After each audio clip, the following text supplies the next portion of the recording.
नमस्कार मंडळी, सर्वांना माहित आहे आपली टेन्स सिरीज सुरू आहे आणि त्यामध्ये आपण या आधीच्या व्हिडिओमध्ये आपण बघितला last tense of past tense, that is past perfect continuous tense. आणि आज आपण बघणार आहोत last tense of future tense, that is future perfect continuous tense. त्यालाच म्हणतात future perfect progressive tense. Continuous टेन्सला प्रोग्रेसिव्ह टेन्स असंही म्हणतात. तर बघा, फ्युचर परफेक्ट कंटिन्युअस टेन्स म्हणजे काय? What is the future perfect continuous tense? An action will have been going on for a certain period of time. We want to say how long something will have been going on at a particular time in the future or before a particular event in the future. म्हणजेच काय तर एका specific वेळेला, एका निश्चित वेळेला future मध्ये, भविष्यामध्ये ती क्रिया सुरू असेल किंवा एखाद्या दुसऱ्या क्रियेच्या आधी ही पहिली क्रिया भविष्यात सुरू असेल. ते कसं बघूया. आता फ्युचर टेन्स मध्ये प्रेझेंट टेन्स पासून सुद्धा ही क्रिया फ्युचर मध्ये कंटिन्यू असते, तेव्हा सुद्धा फ्युचर परफेक्ट कंटिन्युअस टेन्स वापरला जातो. त्यानंतर पास्ट मध्ये एखादी क्रिया कंटिन्यू असेल फ्युचर मध्ये, तिथेही आपल्याला फ्युचर परफेक्ट कंटिन्युअस टेन्स वापरावा लागतो. आणि फ्युचर मध्ये एखादी क्रिया सुरू होणार आहे आणि ती फ्युचर मध्येच कंटिन्यू राहणार आहे, तेव्हा सुद्धा फ्युचर परफेक्ट कंटिन्युअस टेन्सचा वापर होत असतो.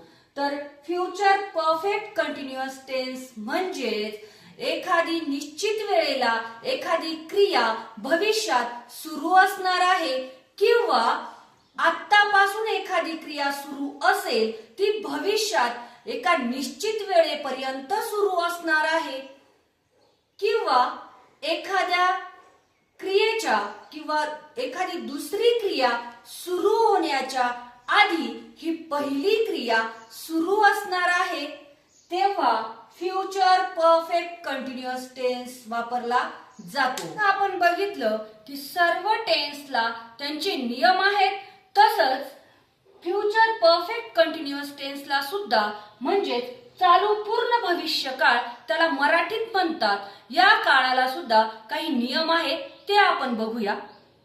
कर्तानुसार शॅल हॅव बीन किंवा विल हॅव बीन चा वापर केला जातो.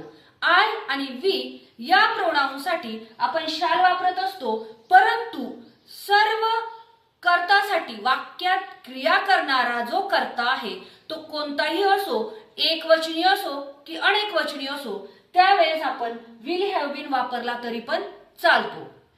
त्यानंतर क्रियापदाला आयएनजी मेन वर्ब जे असतो, कर्ता कोणती क्रिया करत असेल म्हणजे ते मेन वर्ब जे आहे क्रियापद, त्याला आपल्याला आयएनजी लावावा लागतो. त्यानंतर टाइम दर्शवावा लागतो की किती वेळेपासून ती क्रिया सुरू असेल. टाइम दर्शवा, त्याच्यामध्ये सिन्स आणि फॉर वापरावा लागतो.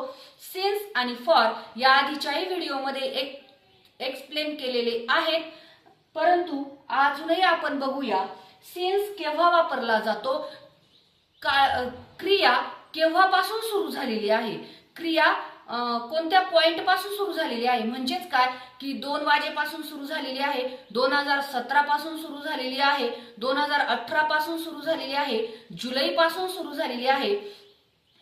सिन्स तेव्हाच वापरतात क्रिया केव्हापासून सुरू झालेली आहे, तिथे काळ मोजलेला नसतो. आणि फॉर तेव्हा वापरतात जेव्हा वेळ मोजलेली असते, काळ मोजलेला असतो. म्हणजेच काय 2 hours, 4 years, 2 hours, 2 minutes, 2 months, म्हणजे आपण मोजून सांगितलेलं असतं की ते 2 तासापासून अभ्यास करत असेल, ती 3 तासापासून अभ्यास करत असेल, तो 2 वर्षापासून काम करत असेल. त्याच्यानंतर इथे सिन्स तो 2 वाजेपासून अभ्यास करत असेल 2 वाजेपासून किती तास इथे सांगितलेले नाही, वेळ मोजलेली नाही, तो जुलै पासून काम करत असेल, तो 2017 पासून काम करत असेल, म्हणजेच काम करण्याची जी वेळ आहे त्या वेळेपासून तो आतापर्यंत किंवा पुढे फ्युचरमध्ये कोणत्या वेळेपर्यंत करत असेल हे मोजलेलं नाही, तेव्हा सिन्स वापरला जातो.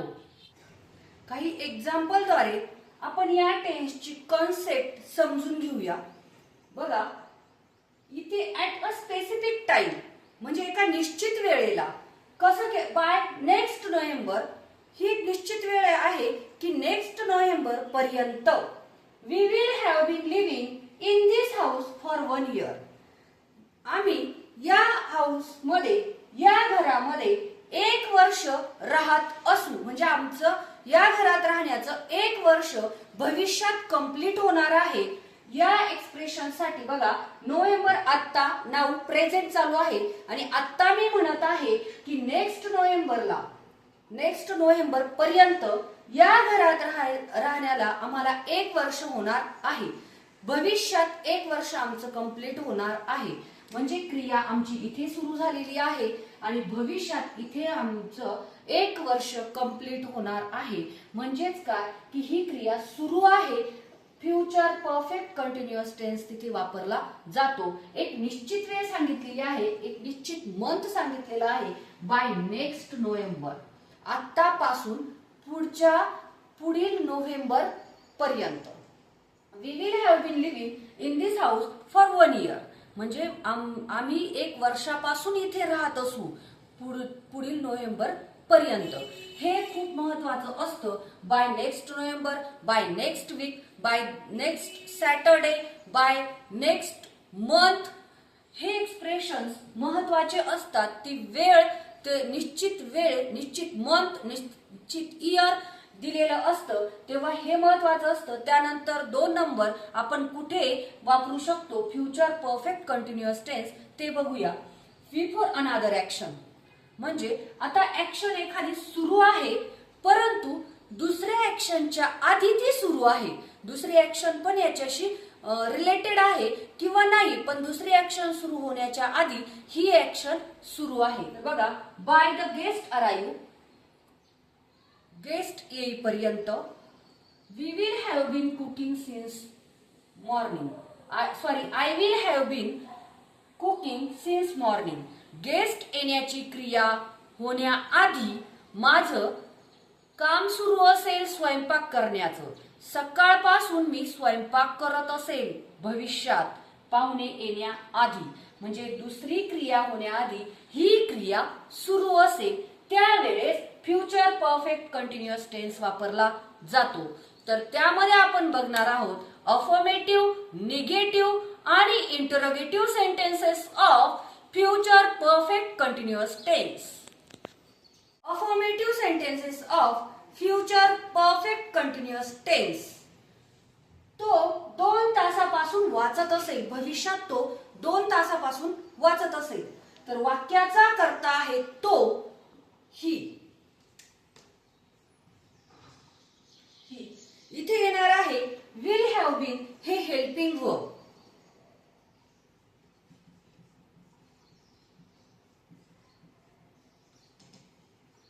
ही विल हॅव बीन.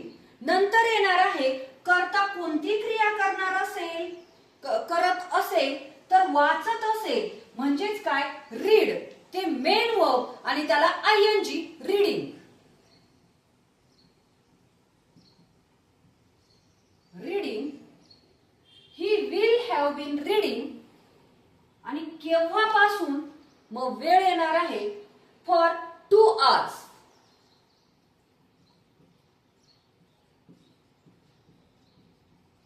इथे फॉर आला कारण इथे वेळ मोजलेली आहे 2 तास, फिक्स 2 तास. जर किती वाजेपासून असतं तर मग सिन्स आला असता. क्रिया सुरू होण्यापासून जर असती वेळ दिलेली तेव्हा सिन्स आला असता. राम सकाळपासून काम करत असेल, वाक्याचा कर्ता आहे राम.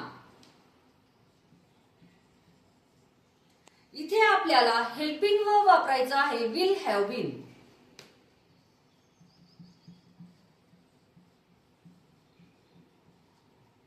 आणि कर्ता कोणती क्रिया करत असेल भविष्यात म्हणजे मेन वर्ब आहे वर्क, काम करत असेल, तो कर्ता जे क्रिया करत असेल ते झालं मेन वर्ब आणि त्याला लावायचं आहे आयएनजी म्हणजेच working.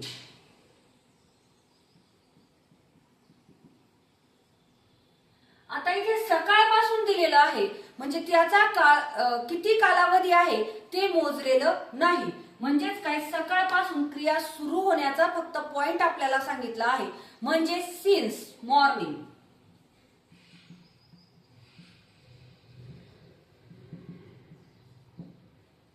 Ram will have been working since morning म्हणजे राम सकाळपासून काम करत असेल. त्याचं स्ट्रक्चर आहे 1 नंबरला कर्ता म्हणजे subject plus helping verb will plus have been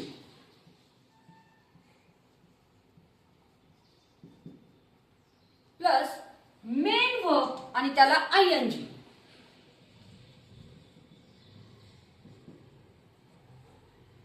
plus object. आणि टाइम महत्वाचा असतो या फ्युचर परफेक्ट कंटिन्युअस टेन्स किंवा पास्ट परफेक्ट कंटिन्युअस टेन्स किंवा प्रेझेंट परफेक्ट कंटिन्युअस टेन्स मध्ये क्रिया सुरू होण्याचा जो वेळ टाइम आहे तो महत्वाचा असतो. केव्हापासून ती सुरू असणार आहे किंवा किती वेळेपासून ती सुरू असणार आहे. हे झालं स्ट्रक्चर ऑफ अफर्मेटिव्ह सेंटेन्स. आता आपण बघणार आहोत negative sentences of future perfect continuous tense. तो 2 तासापासून वाचत नसेल.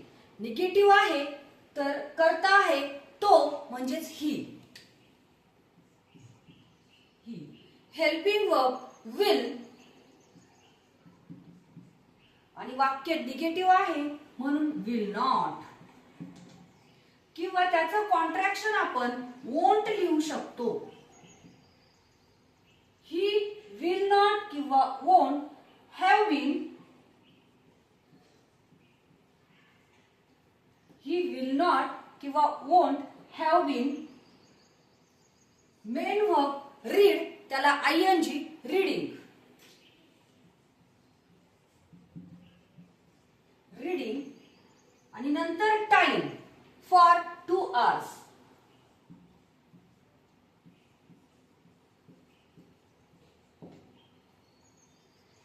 तर दुसरं वाक्य आहे राम सकाळपासून काम करत नसेल. वाक्याचा कर्ता आहे राम. 2 नंबरला विल नॉट निगेटिव्ह आहे म्हणून विल नॉट किंवा वोंट. राम विल नॉट किंवा वोंट आणि त्यानंतर हॅव बीन.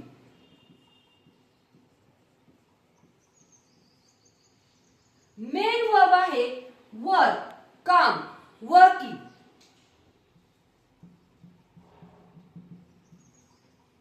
नंतर वेळ सकाळपासून since morning.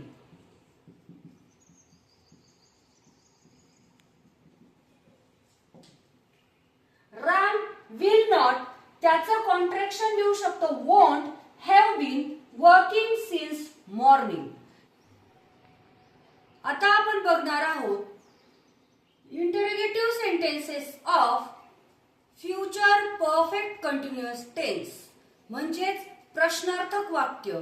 S no type question त्याचं उत्तर एस और नो मध्ये येत असतं. असे प्रश्न आपण या टेन्स मध्ये कसे तयार करू शकतो बघूया. तो 2 तासापासून वाचत असेल का, भविष्यात तो करत असेल का ती क्रिया. तर प्रश्न तयार होत असतो तेव्हा आपल्याला हेल्पिंग वर्ब 1 नंबरला घ्यायचं असतं विल. विल 1 नंबरला. नंतर सब्जेक्ट ही, विल ही. नंतर हॅव बीन,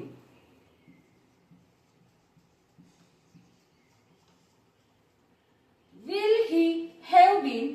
नंतर मेन वर्ब त्याला आयएनजी करता कोणती क्रिया करत असेल का, तर वाचण्याची, तर म्हणून रीडिंग. आणि किती वेळेपासून, for 2 hours. Question mark. Ram सकाळपासून काम करत असेल का, तर इथे प्रश्न आहे म्हणून 1 नंबरला विल. नंतर सब्जेक्ट राम, नंतर हॅव बीन, आणि करता कोणती क्रिया करत असेल का, तर काम ते मेन वर्ब आहे, त्याला आयएनजी वर्किंग.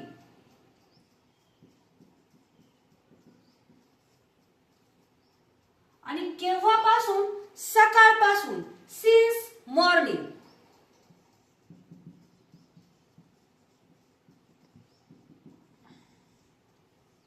Question mark. त्याचा आपण बघूया स्ट्रक्चर. 1 नंबरला हेल्पिंग वर्ब कर्तानुसार विल किंवा शाल, आणि विल कोणताही कर्ता असेल तरी वापरला जातो किंवा वापरू शकतो.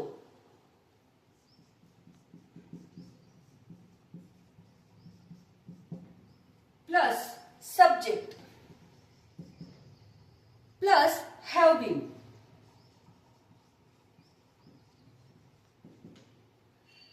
प्लस मेन वर्ब आणि त्याला आयएनजी